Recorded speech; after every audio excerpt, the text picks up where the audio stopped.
I was telling a story yesterday that on the flight here from Philadelphia to Amsterdam, and I've flown a lot.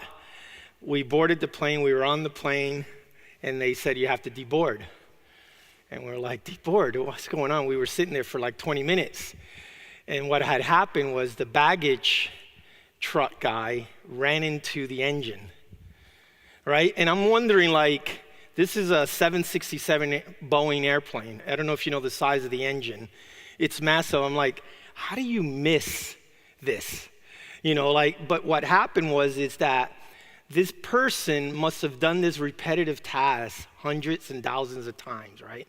And what happens is that when you do a task hundreds of thousands of times, you get a little bit complacent and you make mistakes like that, right? So this is good that we're talking about automation, simplification, and those things going forward with that.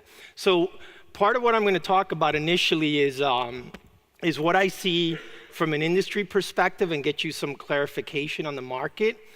And initially, I'm going to start off with a statement is that I do see the industry making a little bit of somewhat a mistake today. They're defining SD-WAN and VNF as being the same thing. And they're not, right? If you have a firewall, it's a firewall. If you have a WAN optimizer, it's a WAN optimizer. But yet, the industry is quantifying the market that way and looking at it from the view. So in order to we're going to talk about network transformation and business innovation, is you have to get clarification on what you see in the market, right? And the mistake that I see is that people are taking the approach of saying, these are these VNFs. It's like taking an iPhone and saying, okay, this one iPhone is going to run my call thing. This other iPhone is going to run Facebook. This other iPhone is going to run Twitter. That just doesn't make any sense today. Right? And that's the way you're doing VNFs, right? You have to look at SD-WAN as being what I call a platform for innovation, where you're able to layer these VNFs on top of it and take advantage of things, the service chaining, the security aspects, the onboarding, in order to see the true value. Because if you look at the index of, let's say, the ratio of CapEx divided by, let's say, revenue, it's trending down, which is a good thing in the industry. But if you look at the same ratio related to OpEx divided by revenue, is trending up, and that's not a good thing. So that means it's costing you too much money, and consider this VNF. So we have to get to the point where we could look at these applications, right, and get to the point where we're able to bring them under a layer of an SD-WAN component and take advantage of the full feature of it. So I think it's important, in order to get business innovation, you need to understand the market properly, right? So I always tell the people, let's say a company like Ariaka, right? I see them being positioned. Ariaka is a service provider. They're not a vendor, right? If we look at WAN Optimizer, it's a WAN Optimizer, because it reminds me, you guys remember when SD-WAN first came out? I remember seeing transceivers saying, hey, we're SD-WAN capable. It just doesn't make sense. So it's important, in order to get simplification, you need to understand the market, right?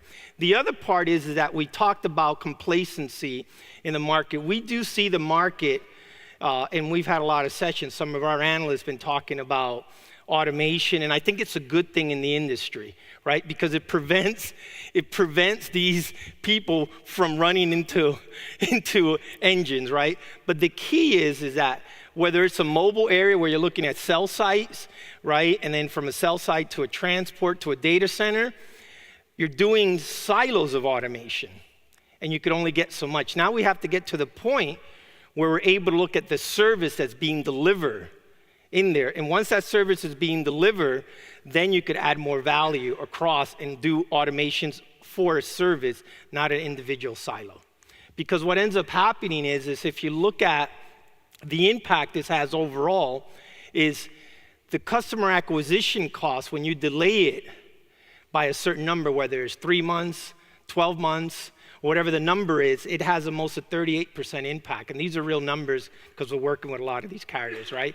But then what's worse is when you talk to your board level, that customer acquisition cost is expensive, but then the lifetime value of the customer almost doubles or decreases in double, which is a major concern to your board level because you spend so much money acquiring that customer, and it just doesn't make sense anymore, right? So it's important to understand the market, right? And then what we see from a margin perspective is that the VNFs, when you do it the wrong way, it's costing you about a 10% impact. And if you don't know the difference between multi-tenancy, right, and single tenant, it's about a 19 to 20% impact on margin.